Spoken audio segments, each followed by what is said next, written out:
Hey everybody, it's Jim of Animateducated, and today you're going to meet Emma Allen. She's a body makeup artist who has done a lot of projects using animation in her artwork, and she does a whole bunch of things. So we're going to be talking to her next on Animateducated. Hey everybody, it's Jim of Animateducated, and today we've got a very special guest all the way from Bristol, UK, Emma Allen. And you're a kind of, what are you, like a makeup artist, filmmaker person? Or... Yeah, I would say mixed media or multimedia. No, mixed media artist. So yeah, I like making a lot of stuff out of different things. I do a lot of painting and I do body paint. I do other kind of painting, murals, installations, and I make films. Yeah, animate things. Someone said to me once, "Do you get bored really easily? Because you seem to change your practice." And I was like, "No, I just really want to try all the different bits and see how I can kind of play with them and cross over with them." So yeah, mixed. How did you begin your artistic career kind of thing? As a child, always made things, painted, made my own clothes, made whatever I could. And then through school was much more artistic than academic.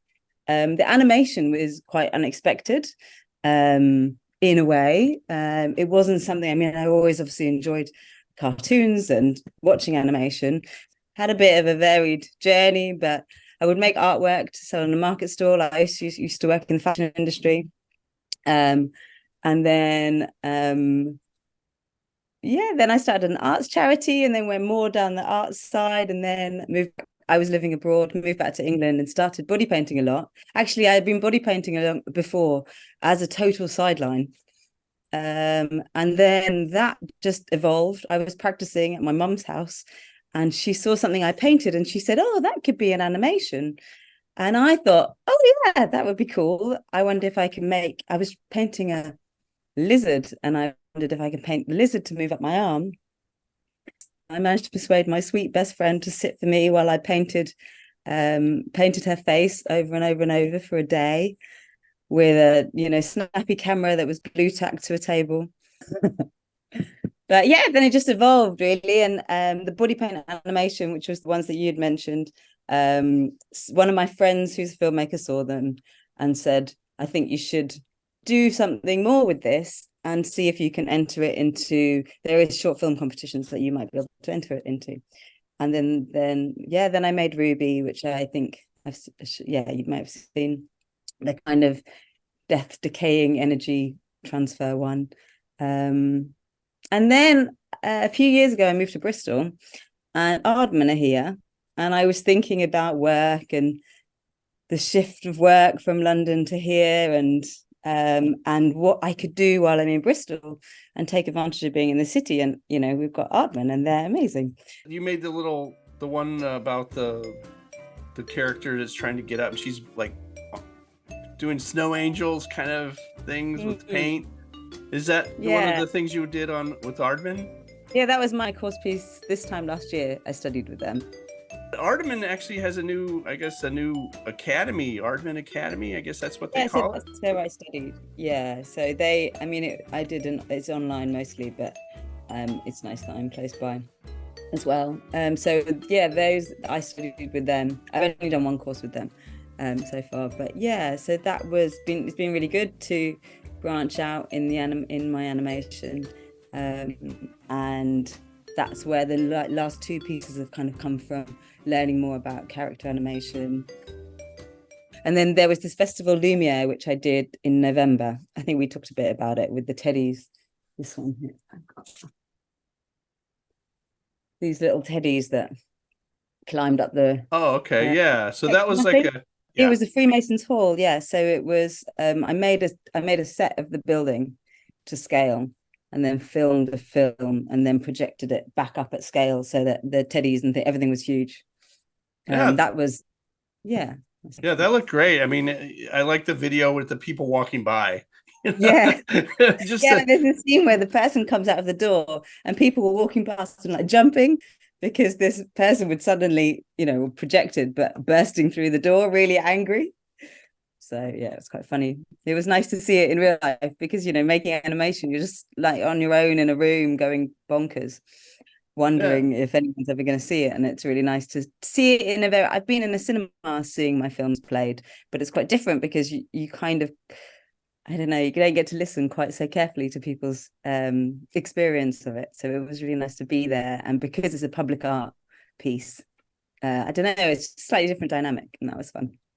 So is it something Yeah, that would start up and then it would turn off and then it yeah, would start up yeah, again after a little yeah. while? It was just like a minute and a half, Oh, so it okay. would just come on, um, yeah, and then turn off for a minute, and then just loop through the night, really. Oh, Uh, okay. Oh, that's great. So you could just keep hearing and watching the reactions all mm, night long. So that's pretty yeah, cool. yeah, Yeah. yeah, Yeah, I was gonna ask you about Ruby because it was I saw you have on your website it took you 5 days that you had a mirror and a yeah. camera and you just would paint it and just kind of stand there and And yeah, I didn't feel like I could ask anyone to do that because I didn't have any budget and I'm cheap. I'm a cheap model. Um, and I didn't know if it would work, but when I decided I wanted to see if I could do something um, more substantial with this technique, and I also wanted to learn about animation because I didn't know anything about animation really, apart from what I just made up.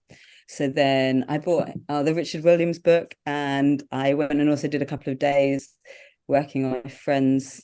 A friend of a friend knew somebody that had an animation studio, so I went and did a couple of days with them and just learned a bit about the basics of Dragon Frame and how much maths goes into it and how to get your timings and just basics. And then I just sat there, yeah, on my own. I had a like blackout curtain behind me. I had my laptop on one side and my camera there and a mirror and a little handful of face paints and just churned it out. And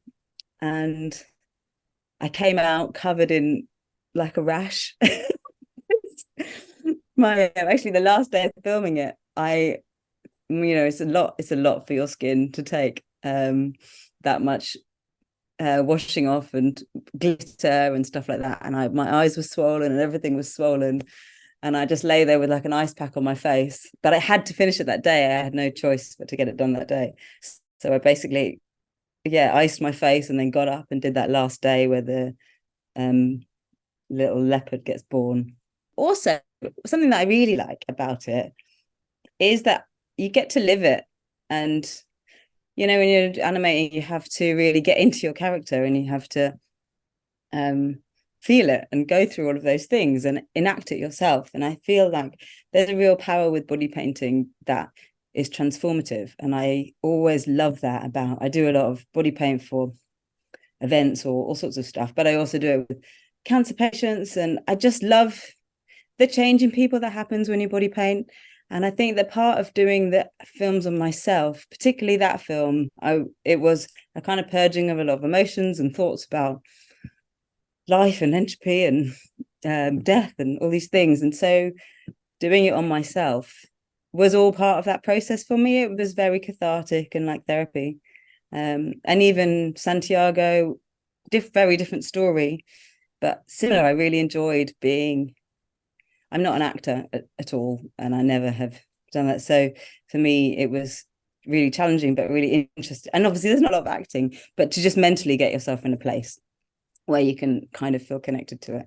okay. Yeah. And you worked on Yeah. Adam, which is I think this is the first thing I saw, which was like the Mm, all the brain stuff and you were yeah. showing all that. Brains. The model that you got, I mean, amazing looking guy. He's I mean, it was he's just like amazing. I know he looked like a sculpture or something. Malik Ibnis. I think I'm hopefully saying it right. And so cheerful and patient for the whole thing. So that was a collaboration. That film was a collaboration with a neuroscientist called Daisy Thompson Lake. And she had seen Ruby so years before and said, I've got an eye. Would you be interested in working together? to use this technique to highlight mental health issues. And so yeah, that evolved. Basically, we ticked over with it for a few years. We did some crowdfunding. Then actually the guys that I did the projection mapping teddies with recently, they approached me and said, what are you working on at the moment? And I mentioned this film that we'd been already trying to get funding for a couple of years, and had about half of it. And also doing research. There was so much research to do. And then they said, yeah, then they basically said, do you want to take part in the festival? And Lambeth, which is an area of London, were funding mental health projects. So it worked out really well because we then had a kind of art, mental health installation together. And then that enabled us to be able to get Malik and a photographer, and have it edited properly and all of these things, and get studio space. So it really was lovely because we could make that film. I mean, the quality, to me, I can see the quality of that film is, so much better than all the others. And that's my last body painted film. I really want to do one about dyslexia. Okay. So when you get these ideas, I mean, do you draw them out on paper, or you just kind of think Mm. about them, or how does that come about? Yeah, so that film, I did tons and tons of prep because I was using someone else. So um, I knew there was going to be a long shoot, but I didn't have any. There were, there was other issues with, say for example with Ruby, actually more, not so much with Ruby, but with Santiago, the Elite Evolution one. I did a whole day and I didn't like it, so I did the whole day again. But I didn't have that space with the Adam shoot because I had a team and I couldn't, and very, very strict time frame to do it. And I made a demo of that film 6 times, maybe, on a mannequin. Um, so to get the transition smoothly, because also you got the movement of the character to time with the movement of the animation, and trying to weigh that out so that how it is, if one of them's wrong, then it's going to throw it all off a bit. And there's only so much, particularly with that I could fix in post. So um so basically I drew a lot of sketches, sketched it out, and then did detailed paintings of the key frames that I wanted to get to, and then I did it on a mannequin over and over and over, until I was happy. And then actually even on the shoot day, I on the shoot week I actually got rid of a whole section because I was just worried about time. So with Adam, I had Daisy, the neuroscientist, was on set with me, and she did a bit of painting, and she was helping me with particularly the folds of the brain. So she had to go through all of it the whole time, every storyboard and every version, to make sure that it was scientifically sound and wasn't making any, getting these things wrong. Obviously, there's some artistic license in there. I wouldn't trust that my version of the brain folds are totally accurate. But no, and then I had Robin Sampson as the cameraman.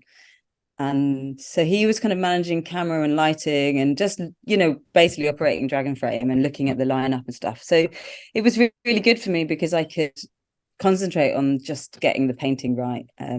From the other ones, I've sort of done everything. There's one, Live Life, Give Life, which was working with an organ donation charity. That one I had a team as well. But yeah, that had some other challenges. But this one was really good because I could just focus on the painting mostly and have someone else working the camera and looking at that lineup. It's so hard to split your brain, and it's so easy to miss something. Think, oh, okay, cool, everything's perfect, and onion skinning was the game changer in my face paint animations. But I'd be so focused on that, and then you don't realize that the lighting's totally changed or something like that. And just having someone to deal with that, and having Daisy there to obviously oversee all the science stuff, but also to be producing it, getting people food fed and watered, and timings and budgets, and dealing with things that isn't my strong point. So yeah, it was really, really nice. I really enjoyed having a team. But you can only have that on certain things, can't you? So There you go. hmm. All right. Well, it's great. It was great talking to you, and I hope Me too. find out what happens next, and Yeah. Thank definitely. you. Thank you for having me on. It's been lovely to chat to you. Well, there you have it. I hope you enjoyed that interview with Emma Allen, body painter, animator, artist, and yeah, it's amazing what she can do, what she's working on. So I'll leave her contact information down there. You can take a look at her Vimeo channel. You can look at her. You can contact her at emmaallen.org. And if you enjoyed this interview in any way, you can press that button right there, and that will allow you to subscribe to this. You can also go down and see other videos I have here, or you can take a look at these two videos here. And we'll see you next time on Animated Educated.